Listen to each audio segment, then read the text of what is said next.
Hey everyone, this is Britton again. Tonight I've been reading more of your questions. It seems like a lot of them are revolved around motivating kids, which is great. We're going to be doing a talk about motivation, I think, in a week or two, because I actually think it's really essential. Obviously, that's like one of the main hang-ups. How do you get your kids motivated to want to learn? It's so much easier once your kids are motivated. It's the difference between like pushing a cow into a trailer and leading him to a bucket of grain. You know, in one instance, it's almost impossible, and in the other one, you almost can't stop them.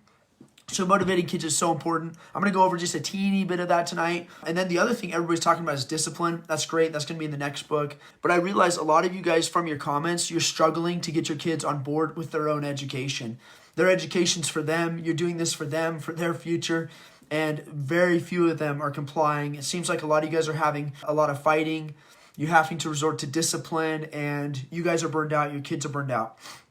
So I have a whole chapter on motivation, and I just did a talk on motivation the other day, and I added some new things that are so important that I'm going to talk about later in one of the next videos when we do that class. But I wanted to just say one thing. I think because we've all gone to public school, when we think of education, we think of something that's painful. It's often boring, it's grueling, and we just have to kind of grunt our way through this. And so a lot of us are doing that to our kids. We're setting up a similar schedule, and education becomes torture. So you have this long thing. It's so boring. Believe it or not, boring is a form of torture. When I was in the military, I went through SEER training, and that, if for those of you who don't know, that's the military's version of survival, evasion, resistance, and escape training. So if you get shot down behind enemy lines or get captured, and they're going to torture you, one of the forms of torture is boredom.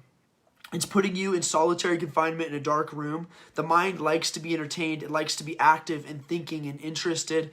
And one of the cruelest forms of torture is they'll cut you off from all human contact. They'll put you in a dark room, and your mind will go crazy, and it is painful.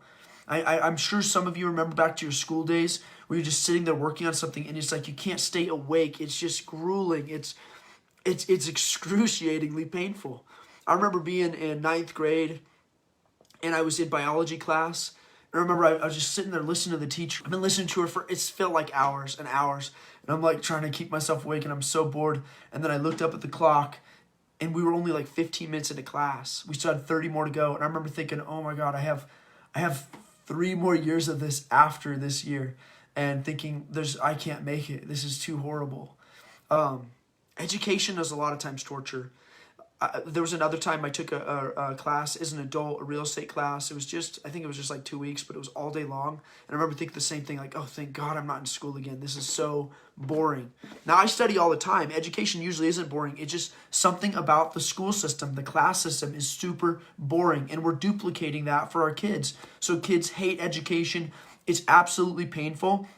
And then the only way you can get them going is if you increase the pain higher than their threshold. So here's their boring level, and so they're resisting it. And then you're like, okay, now I have to spank you or something to increase the pain so that you're motivated to tolerate this pain, the boringness of education. Education should not be boring. I think one of the reasons it is, actually there's about 1 billion, but I think one of the primary reasons it's boring for kids is it's too long. A lot of homeschooling parents feel like they're cheating if they don't duplicate the hours of the public school system. And if you went back to public school, even as an adult right now, it would be grueling. You can't sit there that long and focus and enjoy what you're doing, especially if you're reading a textbook. It needs to be short and sweet. There is a law of diminishing return.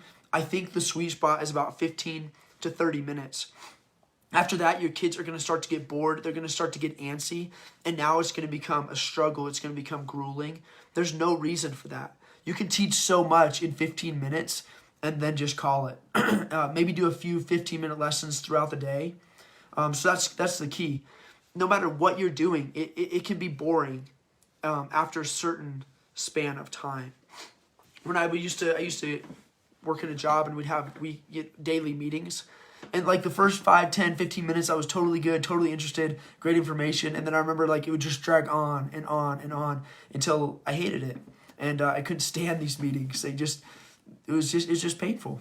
So that's one thing. The day should be a lot shorter. In our own home, our homeschooling day officially is probably 30 minutes to an hour. and we just focus on maybe one or two things. Maybe our kid does some phonics reading for the day, or they work on some math. That is our organized education time. And so we don't really have that battle every day. It's pretty short. It's pretty sweet. We get in, we get out. And so it's not boring. It's not painful or torturous. That doesn't mean they stop learning. It just means like that's their book work. So if we take the most boring thing, let's say my kid hates spelling. So like his school time a lot of times is spelling for 30 minutes. He works on some of his spelling. And then after that, we release them. Not to do whatever they want, not to play video games. But then they can start pursuing the educational things that they like. So they actually probably like are getting an education almost all day, whether they're drawing and working on their drawing, or they're reading a novel that they just love or passionate about. They have all these math apps and geography apps and stuff that they work on throughout the day. And we don't have to motivate them to do that. That's naturally fun. It's what they want to do. So we just take the painful part of education, the part that we're like, okay, we do have to do this. It's not your favorite. And we boil that down to 15, 20, 30 minutes. And it's a sweet spot, and then we move on with our day. So our kids are always pretty motivated to do school. That's one thing. The next thing, you do not have to do textbooks. I don't know why, again, we feel like we're cheating if we're not doing it the old-fashioned way with worksheets and textbooks. I don't know that my kids have touched a textbook. Textbook publishers have to produce something of value. So they've decided that they can pack more and more and more value in by making the book thicker and thicker and thicker. And their book has more details than this book over here. And they think that more is more. But when it comes to education, a lot of times less is more. You should be teaching a thin book, short and sweet, and your kids will enjoy it and just learn the essentials. You don't need to know all those crazy details, which will just bog you down.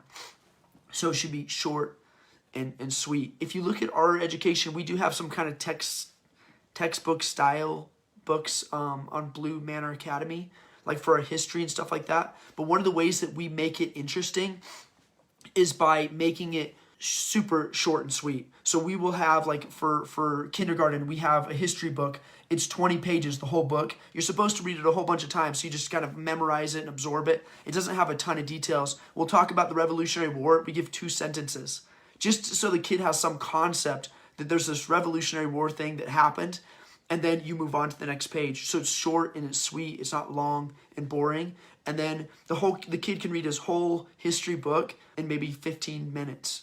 Our kids learn so much more that way because it's short, it's sweet, and it's just the simplest details.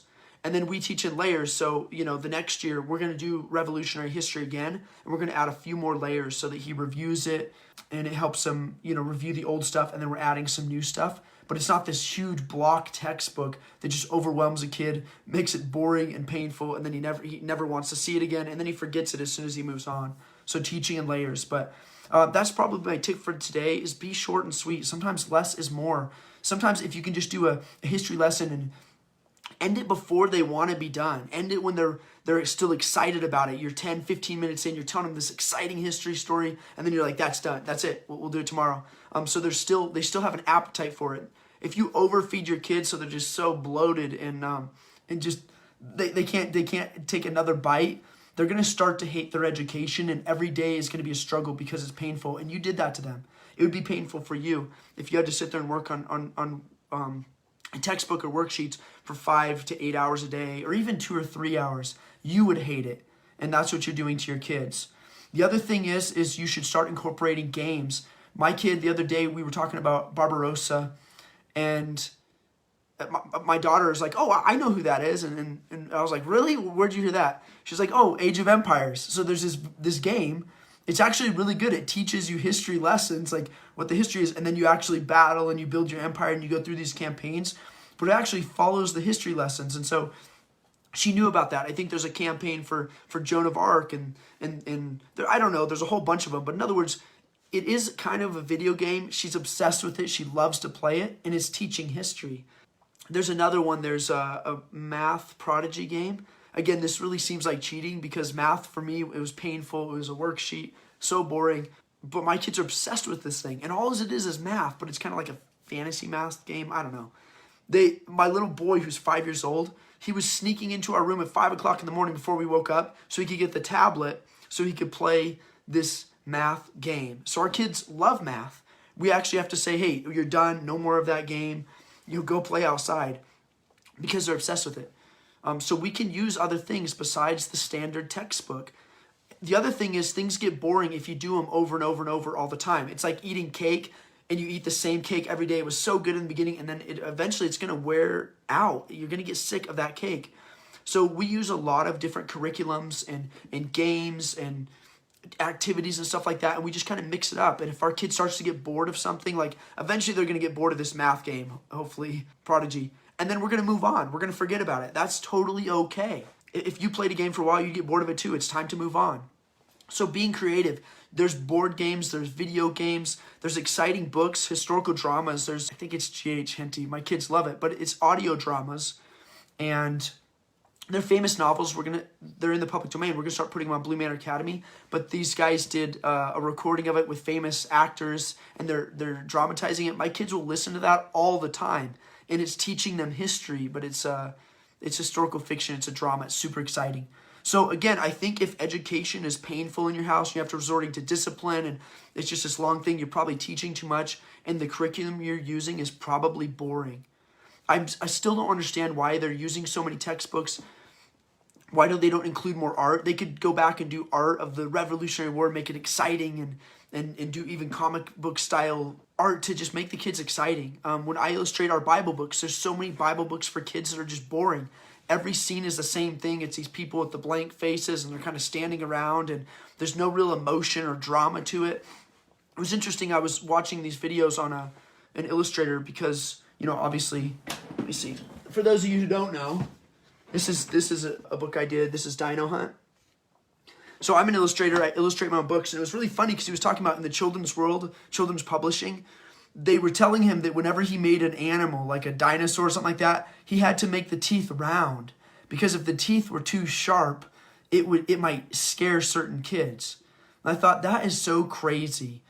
Kids want to be scared. It should be exciting. If you look at the old Disney movies, some of them are really, really terrifying, like Sleeping Beauty, but kids love it because it has some bite to it. It seems dangerous. It's exciting. We should make our education that way too. We shouldn't be using stale pictures. They're classic paintings or something like that, but they're hundreds of years old. The kids don't really know what's going on. There's just no sense of drama or excitement to it. And so it's very dull. It's very boring. So one of the things that we need to do is kind of spice education up, make it a little bit more exciting. Anyway, I have a whole bunch more tips to make education exciting and motivating. They're in the book, and I'm going to be doing a class on that in the next week or two. I think Janine's probably going to tell you guys more about that a little bit later, but that's coming. But absolutely, education can't be boring. I wouldn't recommend you sit there and discipline your kids. I mean, they need to have self-control. They need to be disciplined. It's totally reasonable for them to sit for, maybe 30 minutes to an hour and focus. That's in the book too. Self-control training is huge. And it's not something that maybe your kid's bad. Maybe they just lack self-control. It'd be like you going for a run for the first time, and you run to the end of the block, and you're just like super sick, and it's like, man, this running thing is horrible, and you're sweating. And that's what happens to kids when they first start education. If they haven't built up some tolerance to it, they're not used to sitting still and focusing and reading. So that's stuff you have to work on for sure. The discipline is absolutely important. But I do think too many parents think that they can get away with making the education really boring, and they're just going to make the kids do it or convince them that it has to happen. I don't think it has to be that way. I think education should be absolutely exciting, and I think that there are ways to do that aren't over the top, and we'll be talking about those soon. So, all right, guys, if you guys have any questions, just list them below. I'll try to get to them. Again, I'm going to continue to go live every Wednesday and Thursday, and hopefully these are helpful. Obviously, the book itself is a lot more comprehensive, but I want to be able to answer specific questions that you guys have in these videos. Thanks so much. We'll talk to you soon.